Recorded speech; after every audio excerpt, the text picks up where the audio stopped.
700 knights stood defending the island fortress of Malta, facing an onslaught of 40,000 men from the Turkish Empire. What began as a clash of civilizations turned into a bloody holy war. Competing nations, fighting for lands, seas, and souls until one moment threatened to tip the scale. This is the Siege of Malta.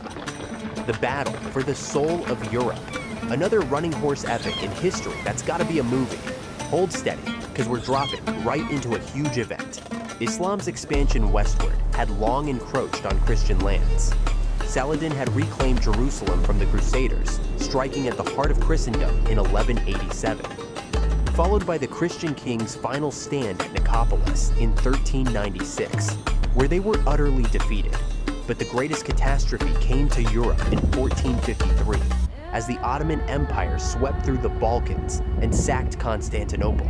The fall of the city ended 1,000 years of Byzantine rule and marked the rise of Islam's stronghold on Europe's eastern frontier.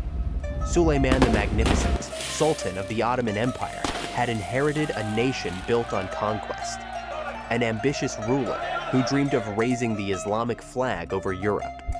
Now he sets his gaze on Rome, the heart of the Papal States.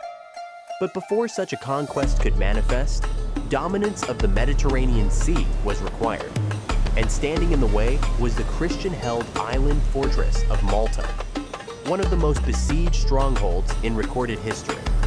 Positioned at the center of the Mediterranean, Malta controlled the sea lanes between Europe and North Africa. To hold the island was to control the gateway to Western civilization. Occupying the island fortress, the Knights Hospitaller. Warrior monks sworn to Christ, led by Grand Master Jean Parisot de Valette. An order established to protect pilgrims on the road to the Holy Land. Currently exiled from Jerusalem, the Hospitallers defended Christian strongholds across the Mediterranean. May 18, 1565. The Siege of Malta has begun, and the fate of Christianity is the prize. We're arriving just in time to see Ottoman warships appearing on the horizon. A massive armada, 130 war galleys, and dozens of troop transports packed with over 40,000 men and thousands of war horses. An Ottoman war machine sailing toward destiny. The first obstacle was Fort St. Elmo, which sat at the mouth of the Grand Harbor. If St. Elmo fell, the entire harbor was lost. Inside the walls stood 150 knights and 600 Spanish and Italian volunteers, all ready to die. For 28 days, the men held off relentless cannon fire and brutal hand-to-hand battles until their deaths, taking with them thousands of men, including legendary Turkish commanders. Malta, meant to fall in days, now had no end in sight as time quickly turned against the Ottomans. Christian warships from Sicily held guard of the northern waters and were closing in. Desperately, the Turks threw the full force of their might at the fortress. Over 65,000 cannonballs were unleashed as thousands of men stormed the walls. 70-year-old Grandmaster Valette led from the front, a legendary sight. Around him, his knights fought multiple enemies at once, their artistry sculpting history with a sword.